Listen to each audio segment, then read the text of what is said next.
Chapter 105 The Cemetery of Père-La-Chaise. Monsieur de Beauville had indeed met the funeral procession which conducted Valentine to her last home. The weather was dull and stormy. A wind, still warm but deadly, tore the yellow leaves from the half-stripped boughs of the trees, and scattered them among the crowds which filled the boulevards. Villefort, a true Parisian, considered the cemetery of Père-Lachaise alone worthy of receiving the mortal remains of a Parisian family. The others seemed to him mere country cemeteries, where lodging-houses for corpses. At Père-Lachaise alone a corpse of quality could have a home. He had therefore purchased a vault, which was quickly occupied by members of his family. On the front of the monument was inscribed, "The families of Saint Mirren and Villefort." For such had been the last wish expressed by poor Renée, Valentine's mother. The pompous procession, therefore, wended its way toward Père-Lachaise. From the Faubourg Saint-Honore, having crossed Paris, it passed through the Faubourg du Temple. Then, leaving the exterior boulevards, it reached the cemetery. More than 50 private carriages followed the 20 mourning coaches, and behind them more than 500 persons joined the procession on foot. These last consisted of all the young people from Valentine's death had struck like a thunderbolt, and who, notwithstanding the coldness of age and prosaic spirit of the period, felt the poetic influence of the beautiful, chaste, and adorable girl, thus cut off in the flower of her youth. As they left Paris, an equipage with 4 horses at full speed was seen to draw up suddenly. It contained Monte Cristo. The Count left the carriage and mingled in the crowd, who followed on foot. Chateau Renaud received him, and immediately alighting from his coupe, joined him. Beauchamp did the same. The Count looked attentively through every opening in the crowd. He was evidently watching for someone, but his search ended in disappointment.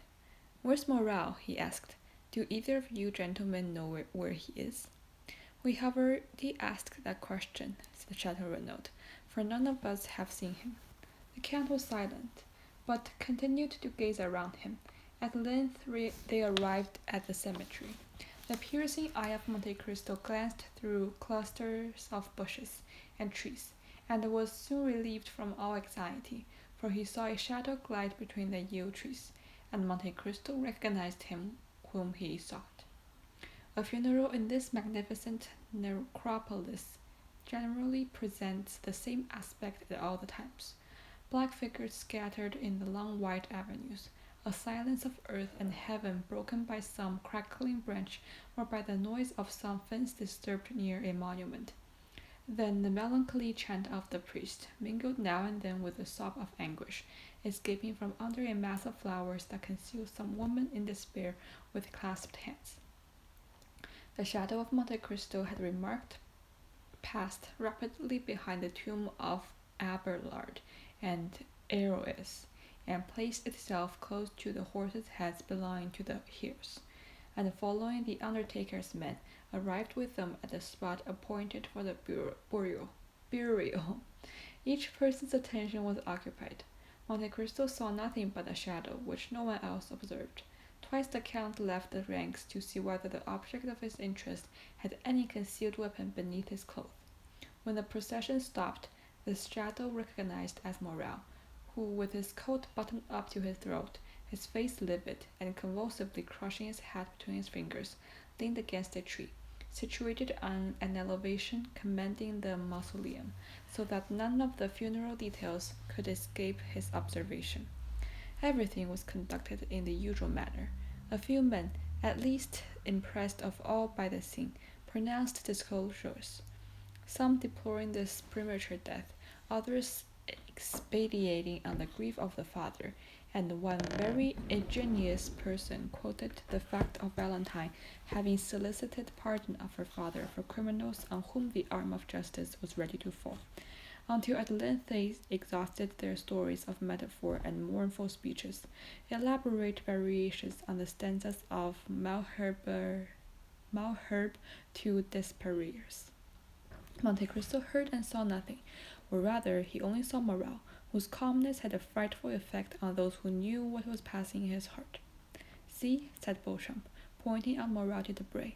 What's he doing up there? And they called Chateau Renaud's attention to him.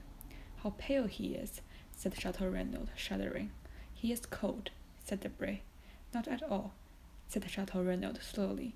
I think he is violently agitated. He is very suspectable. Bah, said Debray. He scarcely knew Mademoiselle Villefort. You said so yourself.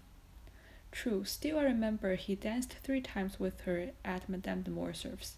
Do you recollect that ball, Count? Were you introduced such an effect? No, I do not, replied Monte Cristo, without even knowing of what or to whom he was speaking.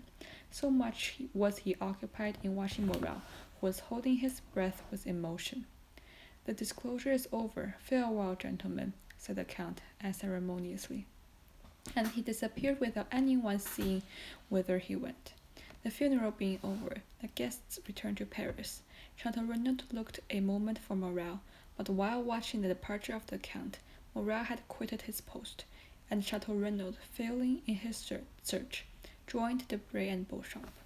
Monte Cristo had plunged into the shrubbery and concealed himself behind a large tomb, and awaited the arrival of Morel, who by degrees approached the tomb now abandoned by spectators and workmen. Morel threw a glance around, but before it reached the spot occupied by Monte Cristo, the latter had advanced yet nearer, still unperceived. The young man knelt down. The Count, now outstretched neck and glaring eyes, stood in an attitude ready to fling himself on Morel upon the first signal. Morel bent his head till it touched the stone. Then, clutching the grating with both hands, he murmured, "Oh, Valentine!" The Count's heart was pierced by the utterance of these 2 words. He stepped forward and, touching the young man's shoulder, said, "I was looking for you, my friend." Monte Cristo expected a burst of passion, but he was deceived, for Morel, turning around, said with calmness, "You see, I was praying." The scrutinizing glance of the Count searched the young man from the head to foot. He then seemed more easy. "Shall I drive you back to Paris?" he asked. "No, thank you." "Do you wish anything?" "Leave me to pray." The Count withdrew without opposition, but it was only to place himself in a situation where he could watch every movement of Morel, who at length rose, brushed the dust from his knees, and turned toward Paris, without once looking back. He walked slowly down the Rue de la Roquette. The Count, dismissing his carriage, followed him about 100 paces behind. Maximilian crossed the canal and entered the Rue Meslay by the boulevards. 5 minutes after the door had been closed on Morel's entrance, it was again opened for the Count. Julie was at the entrance of the garden, where she was attentively watching Penelon, who, entering with zeal into his profession of a gardener, was very busy grafting some Bengal roses. "Ah, Count!" she exclaimed, with the delight manifested by every member of the family whenever he visited the Rue Meslay. "Maximilian has just returned, has he not, madame?" asked the Count. "Yes, I think I saw him pass, but pray call Emmanuel." "Excuse me, madame, but I must go up to Maximilian's room this instant," replied Monte Cristo. "I have something of greatest importance to tell him." "Go then," she said, with a charming smile, which accompanied him until he had disappeared. Monte Cristo soon ran up the staircase conducting from the ground floor to Maximilian's room. When he reached the landing, he listened attentively, but all was still. Like many old houses occupied by a single family, the room door was paneled with glass, but it was locked. Maximilian was shut in, and it was impossible to see what was passing in the room, owing to a red curtain being drawn before the glass. The Count's anxiety was manifested by a bright color which seldom appeared on the face of that impassible man. "What shall I do?" he uttered, and reflected for a moment. "Shall I ring? No, the sound of a bell announcing a visitor will but accelerate the resolution of one in Maximilian's situation. Then the bell would be followed by another noise." Monte Cristo trembled from head to foot, And as if his determination had been taken with the rapidity of lightning, he struck one of the panes of glass with his elbow. The glass was shivered to atoms. Then, withdrawing the curtain, he saw Morel, who had been writing at his desk, bound from his seat at the noise of the broken window. I beg 1,000 pardons, said the Count. There is nothing the matter, but I slipped down and broke one of your panes of glass with my elbow. Since it is open, I will take the advantage of it to enter your room. Do not disturb yourself. Do not disturb yourself. And passing his hand through the broken glass, the Count opened the door. Morel, evidently discomposed, came to meet Monte Cristo, less with the intention of receiving him than to exclude his entry. Ma foi, said Monte Cristo, rubbing his elbow, it's all your servant's fault. Your stairs are so polished, it is like walking on glass. Are you hurt, sir? Coldly asked Morel. I believe not. But what are you about here? You were writing. I? Your fingers are stained with ink. Ah, true, I was writing. I do sometimes, soldier though I am. Monte Cristo advanced into the room. Maximilian was obliged to let him pass, but he followed him. You were writing? Said Monte Cristo with a searching look. I have already had the honor of telling you I was, said Morel. The Count looked around him. Your pistols are beside your desk, said Monte Cristo, pointing with his finger to the pistol on the table. I am on the point of starting on a journey, replied Morel disdainfully. My friend, exclaimed Monte Cristo in a tone of exquisite sweetness. Sir? My friend, my dear Maximilian, do not make a hasty resolution, I entreat you. I make a hasty resolution, said Morel, shrugging his shoulders. Is there anything extraordinary in a journey? Maximilian, said the Count, let us both lay aside the mask we have assumed. You no more deceive me with that false calmness than I impose upon you with my frivolous solicitude. You can understand, can you not, that you have acted as I have done, to have broken those panes, to have intruded on the solitude of a friend. You can understand that to have done all this, I must have been actuated by real uneasiness, or rather by a terrible conviction. Morel, are you going to destroy yourself? Indeed, Count, said Morel, shuddering. What has put this into your head? I tell you that you are about to destroy yourself, continued the Count, and here is the proof of what I say. And approaching the desk, he removed the sheet of paper which Morel had placed over the letter he had begun, and took the latter in his hands. Morel rushed forward to tear it from him, but Monte Cristo, perceiving his intention, seized his wrist with his iron grasp. You wish to destroy yourself, said the Count. You have written it. Well, said Morel, changing his expression of calmness for one of violence. Well, and if I do intend to turn this pistol against myself, who shall prevent me? Who will dare prevent me? When I say all my hopes are blighted, my heart is broken, my life a burden, everything around me is sad and mournful, earth has become distasteful to me, and human voices distract me. When I say it is a mercy to let me die, for if I live I shall lose my reason and become mad. When, sir, I say all this with tears of heartfelt anguish, who will reply that I am wrong? Who will prevent my putting an end to my miserable existence? Tell me, sir, could you have the courage to do so? Yes, Morel, said Monte Cristo, with a calmness which contrasted strangely with a young man's excitement. Yes, I could do so.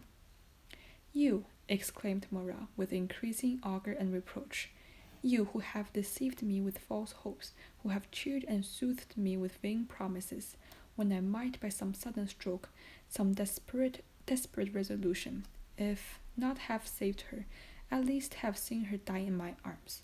You who pretend to understand everything, even the hidden sources of knowledge. You who enact or pretend to enact the part of a providence upon earth, and could not even find an antidote to a poison administered to a young girl. Ah, sir, indeed you would inspire me with pity, were you not hateful in my eyes. Morel, yes, you tell me to lay aside the mask, and I will do so, satisfied. When you spoke to me at the cemetery, I answered you. My heart was softened. When you arrived here, I allowed you to enter, but since you abuse my confidence, since you have devised a new torture after I thought I had exhausted them all. Then, Count of Monte Cristo, my pretended benefactor. Then, Count of Monte Cristo, the universal guardian, be satisfied. You shall witness the death of your friend. And Morrel, with a maniacal laugh, again rushed toward the pistols. And again I repeat, you shall not commit suicide. Prevent me, then, replied Morrel, with another struggle, which, like the first, failed in releasing him from the Count's iron grasp. I will prevent you. And who are you, then, that arrogate to yourself this tyrannical right over free and rational beings? Who am I? repeated Monte Cristo.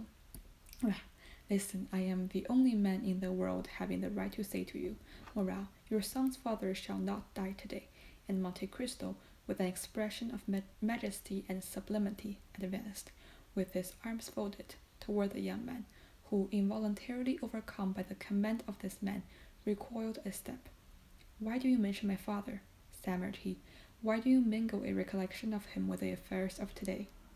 Because I am he who saved your father's life when he wished to destroy himself, as you do today. Because I am the man who sent the purse to your younger sister, and the Pharaoh to old Morrel. Because I am the Edmond Dantès who nursed you, a child, on my knees. Morrel made another step back, staggering, breathless, crushed. Then all his strength gave way, and he fell prostrate at the feet of Monte Cristo. Then his admirable nature underwent a complete and sudden revulsion. He rose, bounded out of the room, and rushed to the stairs, exclaiming energetically, Julie, Julie, Emmanuel!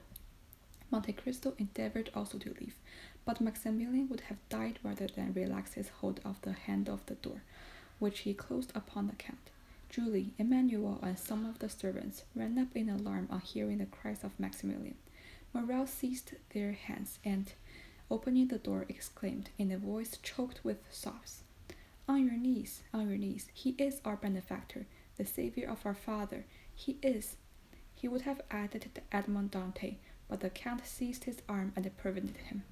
Julie threw herself into the arms of the Count. Emmanuel embraced him as a guardian angel. Morrel again fell on his knees and struck the ground with his forehead. Then the iron-hearted man felt his heart swell in his breast. A flame seemed to rush from his throat to his eyes. He bent his head and wept. For a while nothing was heard in the room but a succession of sobs, while the incense from their grateful hearts mounted to heaven. Julie had scarcely recovered from her deep emotion when she rushed out of the room, descended to the next door, ran into the drawing-room with a childlike joy, and raised the crystal globe which covered the purse given by the unknown of the Allée de Milan. Meanwhile, Emmanuel, in a broken voice, said to the Count, "Oh, Count, how could you, hearing us so often speak of our unknown benefactor, seeing us pay such homage of gratitude and admiration to his memory, how could you continue so long without discovering yourself to us? Oh, it was cruel to us, and dare I say it, to you also." "Listen, my friends," said the Count. "I may call you so, since we have really been friends for the last 11 years. On the discovery of the secret has been occasioned by a great event which you must never know. I wish to bury it during my whole life in my bosom. But your brother Maximilian wrested it from me by a violence he repents of now, I am sure." Then turning around and seeing that Morrel, still on his knees, had thrown himself into an armchair, he added in a low voice, pressing Emmanuel's hand significantly, "Watch over him." "Why so?" asked the young man, surprised. "I cannot explain myself, but oh, watch over him." Emmanuel looked around the room and caught the sight of pistols. His eyes rested on the arms, and he pointed to them. Monte Cristo bent his head. Emmanuel went toward the pistols. "Leave them," said Monte Cristo. Then walking toward Morrel, he took his hand. The tumultuous agitation of the young man was succeeded by a profound stupor. Julie returned, holding his hands the silken purse, while tears of joy rolled down her cheeks, like dewdrops on the rose. "Here is the relic," she said. "Do not think it will be less dear to us now we are acquainted with our benefactor." "My child," said Monte Cristo, coloring, "allow me to take back the purse, Since you now know my face, I wish to be remembered alone through the affection I hope you will grant me. Oh, said Julie, pressing the purse to her heart. No, no, I beseech you do not take it. For some unhappy day you will leave us, will you not?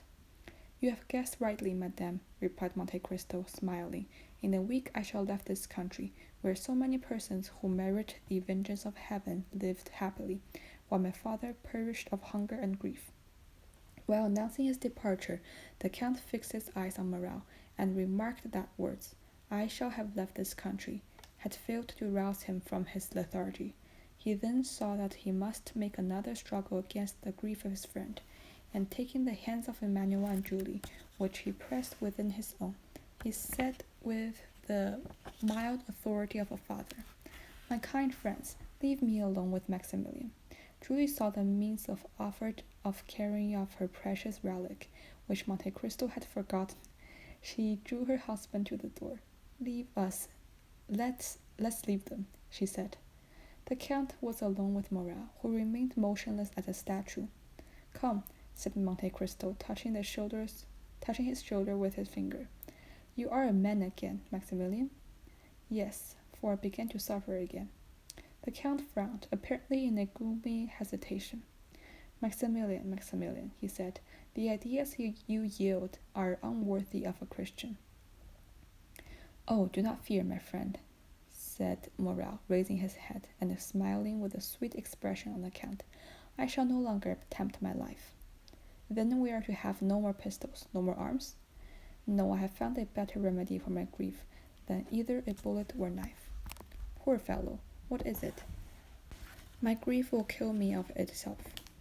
My friend, said Monte Cristo, with an expression of melancholy equal to his own, listen to me. One day, in a moment of despair like yours, since it led to a similar resolution, I, like you, wished to kill myself. One day your father, equally desperate, wished to kill himself too. If anyone had said to your father, at the moment he raised the pistol to his head, if anyone had told me, when in my prison I pushed back the food I had not tasted for 3 days, if anyone had said to either of us then, live, the day will come when you will be happy, and will bless life. No matter whose voice had spoken, we should have heard him with a smile of doubt, or the anguish of incredulity. Yet, how many times had your father blessed life while embracing you? How often have I myself? Ah, exclaimed Morrel, interrupting the Count, you have only lost your liberty. My father had only lost his fortune, but I have lost Valentine. Look at me, said Monte Cristo, with that expression which sometimes made him so eloquent and persuasive. Look at me. There are no tears in my eyes, nor is there fever in my veins, nor funeral beatings of the heart. Yet I see you suffer, you, Maximilian, whom I love as my own son. Well, does this not tell you that in grief, as in life, there is always something unknown to look forward to? Now, if I entreat, if I order you to live, Morrel, it is the conviction that one day you will thank me for having preserved your life. Oh, heavens, said the young man. Oh, heavens, what are you saying, Count? Take care, but perhaps you have never loved. Child, replied the Count, I mean, as I love, you see, I've been a soldier ever since I attained manhood. I reached the age of 29 without loving, for none of these feelings I before then experienced merit the appellation of love. Well, at 29 I saw Valentine. During 2 years I have loved her. During 2 years I have written in her heart by God's own hand, as in a book, all the virtues of a daughter and wife. Count, to possess Valentine would have been a happiness too infinite, too ecstatic, too complete, too divine for this world. Since it has been denied me, I can only say, without Valentine, the earth is a scene of despair and desolation. I have told you to hope, said the Count. Then have a care, I repeat, for you seek to persuade me, and if you succeed, I should lose my reason, for I should hope that I could again behold Valentine. The Count smiled. My friend, my father, said Morrel, with excitement, have a care, I again repeat, for the power you wield over me alarms me. Weigh your words before you speak, for my eyes have already become brighter and my heart rebounds. Be cautious, or you will make me believe in supernatural agencies. I must obey you, or in mercy be cautious. Hope, my friend, repeated the Count. Ah, said Morel, falling from the height of excitement to the abyss of despair. Ah, you're playing with me, like those good, or rather selfish, mothers who soothe their children with honeyed words, because their screams annoy them. No, my friend, I was wrong to caution you. Do not fear. I will bury my grief so deep in my heart, I will disguise it so, that you shall never even care to sympathize with me. Adieu, my friend, adieu. On the contrary, said the Count, after this time you must live with me. You must not leave me, and in a week we shall have left friends behind us. Are you still bid me to hope? I tell you to hope, because I have a method of curing you. Count, you render me sadder than before, if it be possible. You think that the result of this blow has been to produce an ordinary grief, and you would cure it by an ordinary remedy, change of scene. And Morel dropped his head with disdainful incredulity. What can I say more? Said Monte Cristo. I have confidence in the remedy I propose, and only ask you to permit me to assure you of its efficacy. Count, you prolong my agony. Then, said the Count, your feeble spirit will not even grant me the trial I request. Come, do you know of the Count of Monte Cristo is capable? Do you know what he holds terrestrial beings under his control? Nay, that he can almost work a miracle. Well, wait for the miracle I hope to accomplish, or take care, Morel. At least I call you ungrateful. Have pity on me, Count. I feel so much pity toward you, Maximilian, that listen to me attentively. If I do not cure you in a month, to the day, to the very hour, mark my words, Morel, I will have loaded pistols before you, and a cup full of deadliest Italian poison, a poison more pure and more prompt than that which has killed Valentine. Will you promise me? Yes, for I am a man, and as I have told you, who has wished to die. Indeed, often since misfortune has left me, I have longed for the delights of an eternal sleep. But you are sure you will promise me this? Said Morel, intoxicated. I not only promise but swear it, said Monte Cristo, extending his hand. In a month, then, on your honor, if I am not consoled, you will let me take my life into my own hands, and whatever may happen, you will not call me ungrateful. In a month, to the day, and the very hour and the date is a sacred one, Maximilian. I do not know whether you remember that this is the 5th of September. It is 10 years today since I saved your father's life, who wished to die. Morel seized the Count's hand and kissed it. The Count allowed him to pay the homage he felt due to him. In a month you will find on the table at which we shall be then sitting good pistols and a delicious draught. But on the other hand, you must promise me not to attempt your life before that time. Oh, I swear it. Monte Cristo drew the young man toward him and pressed him for some time to his heart. And now, he said, after today you will come and live with me. You can occupy Haydée's apartments, and my daughter will at least be replaced by my son. Haydée? Said Morel. What has become of her? She departed last night. To leave you? To wait for me. Hold yourself ready then to join me at Champs-Élysées, and lead me out of this house without anyone seeing my departure. Maximilian hung his head and obeyed with childlike reverence.